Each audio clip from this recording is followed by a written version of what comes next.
আসন্ন ঈদুল ফিতরকে কেন্দ্র করে নারীর টানে বাড়ি ফিরে যাওয়ার যাত্রা শুরু করেছে লাখো মানুষ। ঢাকা থেকে পটুয়াখালী রুটে বাস ভাড়া বৃদ্ধি পাওয়ায় যাত্রীরা চরম ভোগান্তির মুখে পড়েছেন। সাধারণত এই রুটে বাস ভাড়া ছিল তুলনামূলক কম, কিন্তু হঠাৎ করেই ভাড়া ১২০০ টাকা পর্যন্ত নেওয়া হচ্ছে বলে অভিযোগ করেছেন যাত্রীরা। এই ১২০০ টাকা। কত টাকায়? ১২০০ টাকা। এই ঈদ যাত্রায় কি টিকিটের দাম ১২০০ টাকা? আগেও ১২০০ টাকা ছিল? আগে মূলত ৫০০ টাকা ছিল। আচ্ছা এখন ঈদ থেকে ১২০০ টাকা। আচ্ছা, তাহলে এই যে কিছু তো আর করার নেই। খারাপ লাগতেছে, তারপরে ধরেন যে যাইতে তো হবে দেশে। আম্মু আব্বু আছে, সবাই তো দেশে আছে। বাড়ির সবাই আছে, আশা করতেছে সবার জন্য সবকিছু নিছি, যাইতে তো হবে। পোস্তগোলা ব্রিজ সংলগ্ন এলাকা থেকে যাত্রীরা জানান, দক্ষিণ পশ্চিম অঞ্চলের অনেক পরিবহন কোম্পানি অতিরিক্ত ভাড়া আদায় করছেন। এ বিষয়ে একাধিক যাত্রীরা বলেন, আমরা বাস কর্তৃপক্ষের কাছে জিম্মি হয়ে পড়েছি, বাধ্য হয়েই বেশি ভাড়া দিয়ে বাড়ির উদ্দেশ্যে রওনা হচ্ছি। গাড়ি পাচ্ছি না, প্রচুর লোক, গাড়ি নাই। আগে থেকে কি টিকিট কাটেন নাই? না, টিকিট ছাড়াই। না কাটার কারণটা কি? টিকিট কাটি নাই, সাদাবাদ গেলে টিকিট কাটতে পারতাম, গাড়ি পাইতাম। পুস্তকালয় থেকে জানি অ্যাভেলেবল গাড়ি পাওয়া যায়, এখন সেক্ষেত্রে দেখি এখানে কোনো গাড়ি পাওয়া যাইতেছে না।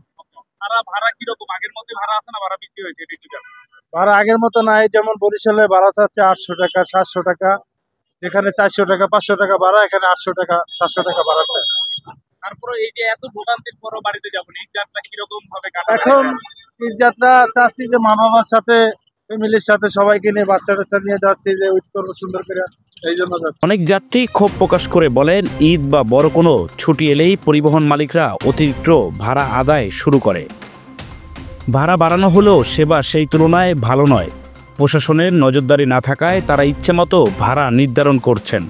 পোস্তগোলা ব্রিজ এলাকা ছাড়াও ঢাকার বিভিন্ন টার্মিনালে একই চিত্র দেখা গেছে। দিয়েছে কত টাকা দিয়ে টিকিট কেটেছেন?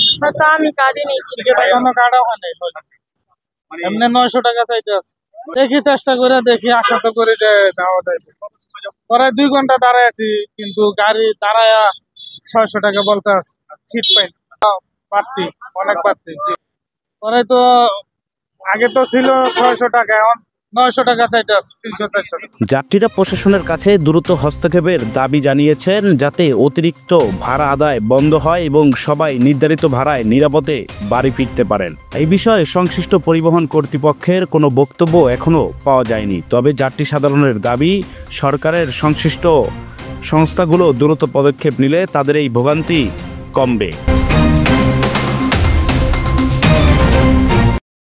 নারীর টানে বাড়ি ফেরার যাত্রা একটু কষ্টকর যাতে না হয় সেই কামনাই রইল।